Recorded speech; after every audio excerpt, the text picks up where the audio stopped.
what can we expect, or what is going on even right now with this competition in near space and in outer space by these great powers?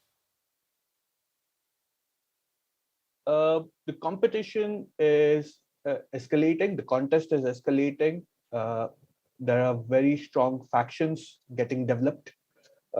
If you look at the US's modus operandi, you would find that the US is accumulating and gathering all possible friends with whom it can share technical, financial, and human resources.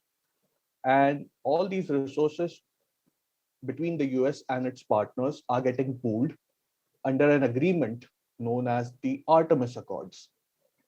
And these are being put into uh, the pursuits, common pursuits for setting up infrastructure and connectivity infrastructure between Earth and the Moon, Mm-hmm. and Moon and Mars.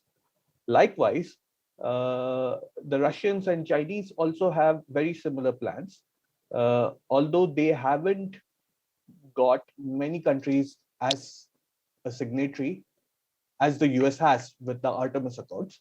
But these two are putting their forces together to go to the moon and set up something known as the International Lunar Research Station, Mm-hmm. which will constitute of a space station that will revolve in the lunar orbit, as well as they'll set up bases on the moon. So these are competing infrastructure coming up. There's a lot of money that is being put into these pursuits because there is an expectation on return on investment. Right.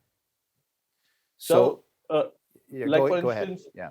in the next 10 years, it is estimated that nearly 40 to 50 billion dollars are expected as ROI, return on investment, just from lunar exploration.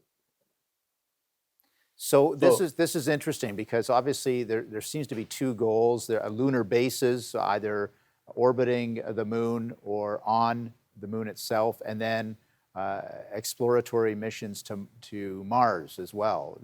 And it seems like there's two separate systems of alliances, as you're describing, two systems of alliances being built up. One by China, one by USA. Is that what you're seeing? it looks like that. Yeah.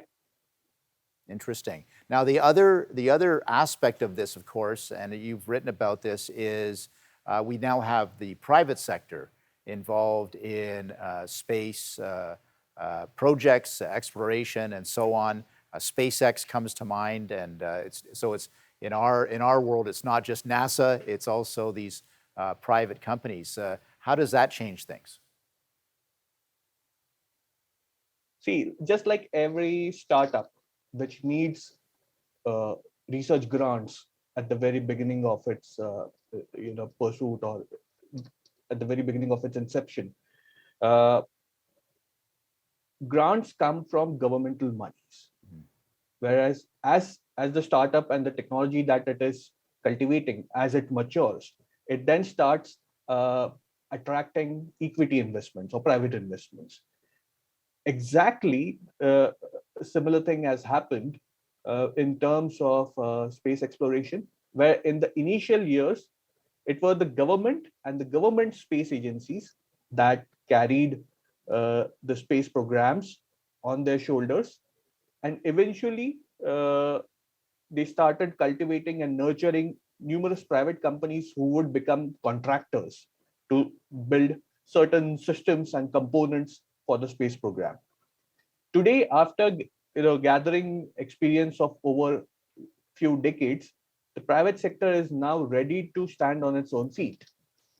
Right. And this is what we are seeing almost everywhere in all advanced economies, including in North America, Europe, Russia, even China is rearing a lot of quasi-private companies. And why do I say quasi-private? Because there is always a governmental stake in all the private sector companies in China. So we're just going to take a brief break. Chaitanya, hold that thought.